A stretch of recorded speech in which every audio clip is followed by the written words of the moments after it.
Bueno, y decíamos país o proyecto de nación medio laboratorio. Para el mundo, observándolo, escuchándolo. Esta semana estuvo nuestro presidente Javier Milei en esta conferencia de Davos, el Economic World, que se juntan los magnates del mundo a pensar y a lavar también algunas culpas también, y dio que hablar. Pero esto en el marco de un país caliente, entre una inflación que se dispara cada vez más, se duplica, se triplica, se cuadruplica, y la intentona de reestructurar el Estado por completo del gobierno nacional en cuanto al decreto de necesidad y urgencia de Javier Milei por un lado, o sea, el Ejecutivo, y por el otro lado la ley Ómnibus. Y aquí está nuestro compañero Lea Ross para más allá de esto. Y el paro del 24 que se viene, ¿no? También, ¿no? Y toda eso serían las reacciones a esta intentona de darle un marco nuevo al país. Pero para todo eso lo tenemos a Lea Ross, por supuesto. Para pensar esto también hoy hablábamos unos minutitos antes del programa de que esté enredando, está por fuera, digamos, de la cotidianidad, del día a día, y que nos permite pensar un poco, y a nosotros nos gusta bastante cómo Lea nos ayuda a por lo menos estructurar un poco la cabeza ¿por dónde lo andás sintiendo, Lea? ¿Por dónde andás sintiendo todo esto? Bueno, primero que nada, la cuestión de lo laboratorio, yo venía insistiendo en que lo definiría como un intento de tubo de ensayo del anarcocapitalismo, ¿no? Que después habrá que ver si realmente lo está ejerciendo o no, porque el proyecto de La Libertad Avanza tiene el tema que para poder llegar a la presidencia tuvo que hacer acuerdos con sectores que, desde el punto de vista político-intelectual de este pensamiento, era que no había que hacer alianzas con sectores conservadores. Y precisamente todo lo que ha sido el proyecto de dolarización explícita que tenía Javier Milei tuvo que menguarlo un poco a la hora de poder llegar al famoso 55, 56%, 54%, no me acuerdo la cifra exacta. Pero en definitiva hay como una mezcolanza de este conservadurismo, liberalismo voraz, etcétera, que quizás quedó más manifiesto en ciertas políticas públicas, pero que a nivel más dogmático se expuso curiosamente en ámbitos donde no hay mucho dogmatismo, llamémosle, en el foro que acaban de mencionar en Davos. No sé si ustedes vieron el discurso completo de Milei. Sí. Es muy llamativo apenas el comienzo y el final. El comienzo fue Occidente está en crisis. En peligro del socialismo. Está en peligro.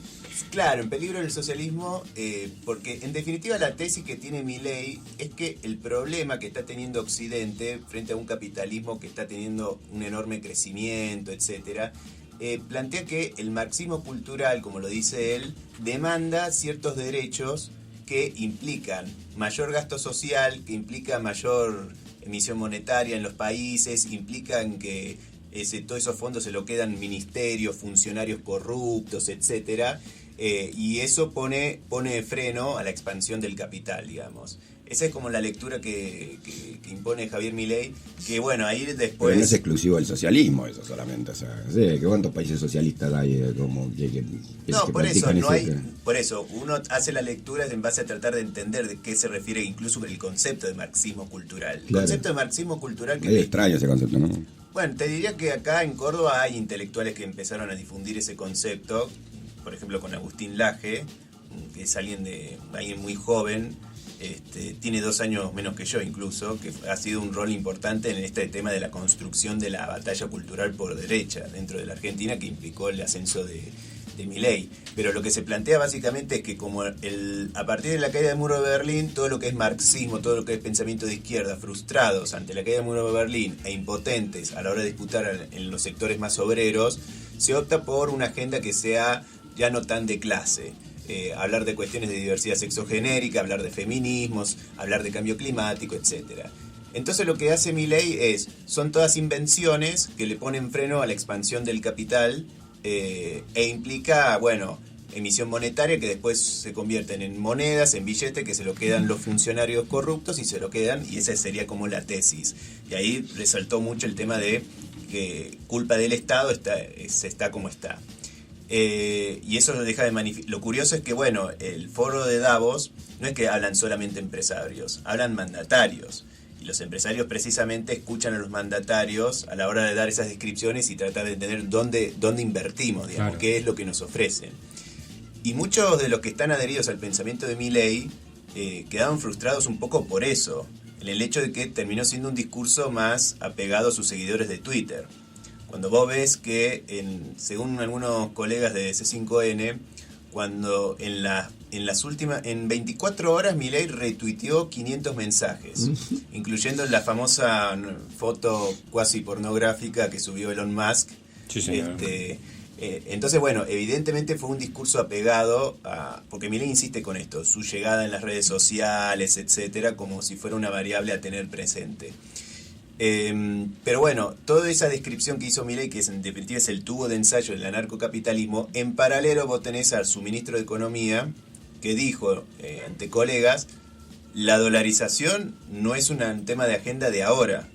La agenda de ahora es mantener el equilibrio macroeconómico, El ajuste. Ejercer el ajuste para generar el equilibrio, y por ende es importante que se apruebe la ley ómnibus. Felicitación del FMI de por medio por el violento shock económico y espanto de algunos sectores conservadores ante el discurso de Milei, que parece haberle metido, como vos decís, a ese discurso súper violento y fuerte ideológicamente y económicamente, lo reforzó a la mil en su conferencia, a partir de una casi chupada de media infernal y a los empresarios más grandes del mundo diciéndole que nunca había habido un momento de expansión económica como el de los últimos 200 años, que ellos eran los líderes de la industria, no sé cómo eran acá en un momento, que eran los responsables y que no se dejen amedrentar por la intervención del Estado. Pareció como nunca, ni siquiera Macri había hecho algo de tanto... porque ni siquiera era una invitación, era una felicitación a los empresarios, sabemos, a los mega empresarios que desde la pandemia para acá, no iba a decir duplicaron, pero la llevaron a la mil sus ganancias, que está en esa disputa, digamos, también se vivió en las elecciones de los Estados Unidos, de si era el modelo, digamos, de las tecnológicas, estuvo como todo en bandeja, como acá está el país, hagan lo que quieran con él.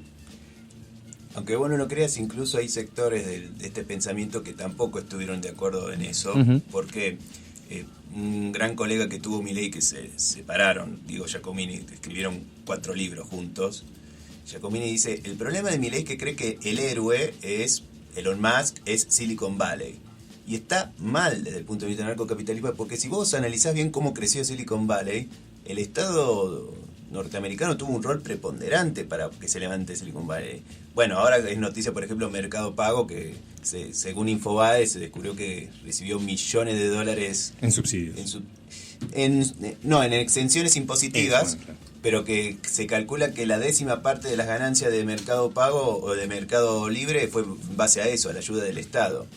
Y entonces este señor Diego Giacomini plantea, el anarcocapitalista no debe considerar a Elon Musk como el héroe. El héroe es el que maneja una pyme, o sea, es alguien que tiene su predisposición de llevar a cabo un emprendimiento en su territorio, en lo que sea, qué sé yo, ajeno al Estado. Y efectivamente, cuando vos ves lo que es la burguesía, por ejemplo en Argentina, ya que lo mencionó tanto Milei en su discurso, la burguesía nacional, todo lo que es Techin, las petroleras, en una u otra manera el Estado intervino para que llegaran a donde están, digamos, empezando con la estatización de la deuda externa en la dictadura. Entonces, bueno, también sí, son esas contradicciones. De una manera u otra se valieron del Estado, digamos, para estar en el lugar que están, o para crecer de la forma que crecieron, o para favorecerse en algún momento, ¿no? Claro. Y después hay lo último que dijo Milei, que ahí sí que no entiendo por qué lo dijo, porque hablando de las teorías conspiranoicas, cuando habló del tema del aborto... Claro, fueron 3 así, cuando agarró lo social, digamos, entre miles de comillas. El marxismo cultural. Contra el feminismo, contra el aborto y bueno, el cambio climático. Cambio climático también, que es una de las agendas en general de ahí de Davos también, que algunas cosas se hablan de eso en cuanto a lo empresarial. Sí, pero decía que el aborto era impulsado para el control de natalidad. Y en realidad cuando uno lee algunos planteos por izquierda, incluso de décadas pasadas, se planteaba no, pero esa agenda del feminismo es para dividir a las familias, para dividir a la sociedad y así las empresas transnacionales se apropian de nosotros. En general son discursos, si se quiere, más de izquierda, en el sentido de que los países del norte nos influyen con ciertas agendas, etcétera. Pero acá lo dijo Milei, digamos, porque hablar de control de natalidad, ahí no le entendí bien cuál. Se supone que él es un derechista explícito y bueno, también se plantea eso. Si vos sos liberal y planteás que antepones el individuo por encima de todo, ¿cómo puedes oponerte a la decisión personal de alguien hacerse un aborto? Pero bueno, lo planteó eso y quedó medio picando sin entender bien cómo se engancha eso con un discurso de derecha acérrimo. Pero se lo entiende vía Villarruel, digamos, quizás. Sí, bueno, ahí tenemos un tema a la hora de conjugar ese pensamiento anarcocapitalista con una Villarruel que supuestamente está adherido a un nacionalismo de proteger a la nación, digamos. Porque bueno, también implica también discutir también quién se come el ajuste, si también se lo come el ejército. Bueno, la propia ley ómnibus plantea liberalizar todo, incluso la cuestión de defensa. Vieron que hubo mucha organización del sector pesquero, por ejemplo, porque habilitaba que todo lo que son los navíos, los barcos, las barcas, todo lo que sea, todo el que quiera circular en el mar argentino puede hacer que circule sin ningún problema, o habilitar la entrada de ejércitos de otros países.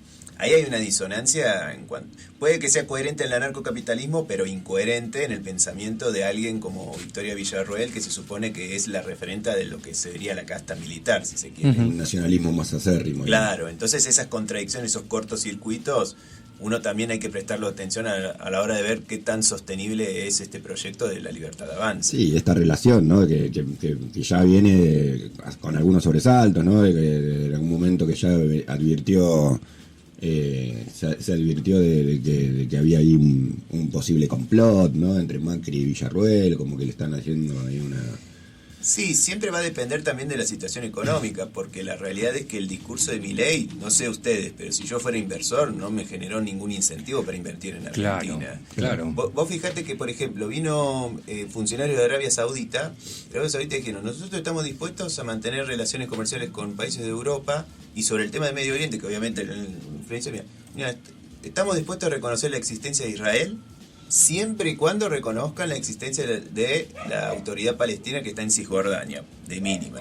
Son cuestiones que los inversores toman en cuenta a la hora de entender la coyuntura del mundo y de dónde poner la plata. Claro. China también mencionó la inteligencia artificial. Nosotros de China estamos muy preocupados con la inteligencia artificial, ténganlo muy en cuenta. Bueno, eso lo tomás en nota a la hora de si querés invertir en China o hacer recuerdo de Arabia Saudita. Ahora, en Argentina...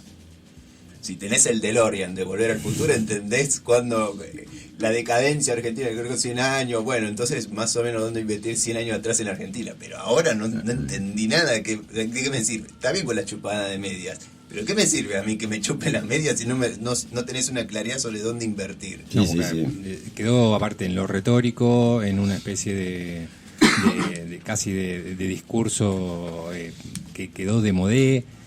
Hubo reacciones de medios internacionales al discurso, que era interesante ver la lectura, porque también los medios internacionales tienen sus intereses económicos y responden a intereses económicos, y a todos les pareció bastante, digamos, anacrónico lo que estaba diciendo.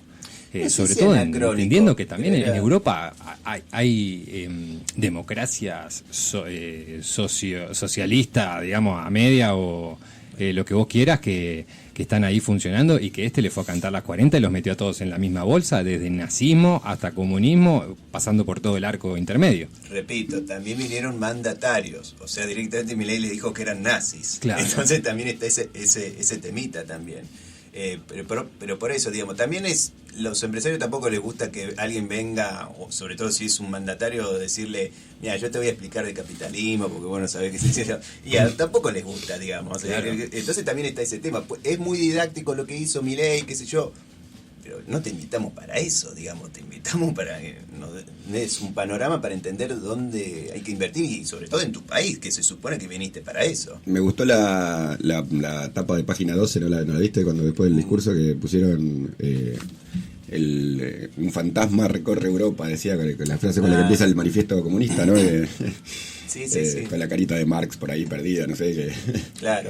Entonces, bueno, mientras tenés a un Milei enganchado insistiendo en que fue muy visto su exposición y qué sé yo, por los retuiteos y todo lo demás, bueno, está la incertidumbre todavía sobre y los dólares, porque evidentemente una parte no es solo el ajuste en sí solamente, sino la idea de que vengan los dólares en Argentina, que hasta ahora es una total incertidumbre. ¿Cómo pensás que entonces que se entendió ese discurso de Milei a esa gente que decías vos, como decís vos, había mandatarios, había empresarios mundiales, ¿no? De alto nivel? ¿Se entendió favorablemente? No se entendió, digamos. Mira, es obvio que era muy atractivo la figura de Milei, porque obviamente Argentina está haciendo noticia mundial por eso, por este tema de ser el tubo de ensayo del anarcocapitalismo. Es distinto a lo que es un Bolsonaro que viene de un arraigue militar, distinto a un Donald Trump que viene del empresariado. Acá hablamos de una figura que viene de la academia, que se enganchó con la cuestión mediática, y propone explícitamente eso, como liberalizar todo lo que es su país.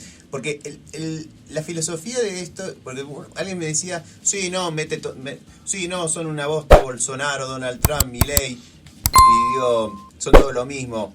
Digo, pero fíjate que Bolsonaro y Milei liberan todo, pero Donald Trump es proteccionista. Claro, es proteccionista de todo al revés. Cada uno tiene distintos arraigues, tiene distintas miradas. Son todos una bosta por distintas causas. Estamos muy habituados a decir la derecha, claro. Y es decir, son las derechas. Así como también Claro. se plantea, está más que digamos la izquierda, porque hay distintas izquierdas. Acá, nos guste o no, hay que decirlo, están las derechas. Pero vos fíjate una cosa, casualmente estas presidentes de nuevas derechas, cuando son países latinoamericanos, son extremadamente liberales, de liberalizar todo. Y cuando son de países del norte son más proteccionistas. Entonces eso implica que en definitiva están de acuerdo en retomar, dejar claridad sobre lo que ha sido la división internacional del trabajo pautada siglos atrás, que es que tenés que tener países que armen ciertos activos, agrícolas, alimentos, todo básico, todo bien primario, destinado a los países que... Materia prima para países que están llevando a cabo la libertad, llamémosle. Es decir, Milei sostiene que el rol de Argentina en el mundo solamente es aportemos solamente lo primario a los países que están generando libertad. ¿Y cuáles serían libertades? Bueno, momentáneamente sería Estados Unidos siempre y cuando gane Donald Trump, siempre y cuando son algunos países europeos, nada de China, qué sé yo, estamos todavía exportando cosas a China, pero el afán mismo, por ahora, estamos teniendo un problema enorme a nivel diplomático con China, gracias a Diana Mondino, bastante bizarro de hecho, pero en definitiva considera que eso, todo lo que es litio, todo lo que son los productos agrícolas, todo lo que es petróleo, considera que debe ser destinado solamente a los países que realmente están impulsando la libertad. Y él considera, desde su espíritu mesiánico, que él realmente puede encabezar todo eso a nivel mundial. Que si Argentina tiene vaca muerta, que tiene la pampa húmeda, que tiene minerales en las cordilleras y las mesetas, que su rol será ese, que Argentina pueda dar esos aportes activos para sostener los proyectos de la libertad del mundo.